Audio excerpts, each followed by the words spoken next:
I'm David Caplan from People Magazine, and I'm here to tell you the latest and hottest Hollywood gossip. First up, Jennifer is back on. That's right, Jennifer Aniston and John Mayer are dating again, but a source tells People Jennifer's friends aren't too happy about the reconciliation. They're concerned Jennifer is going to get hurt again. Barack Obama may be the next president of the United States, but life is going to stay pretty normal for his daughters, Sasha and Malia. In fact, when they're at the White House, Michelle Obama says they'll still have to pick up their toys, make up their bed, but of course there'll be time for slumber parties and of course playtime with that precious puppy that Barack's getting them any day now.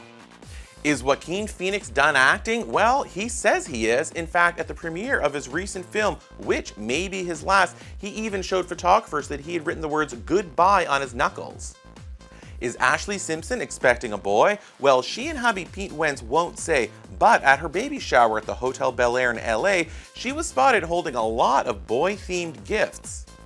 For more on these stories, log on to people.com or pick up the latest issue on newsstands now.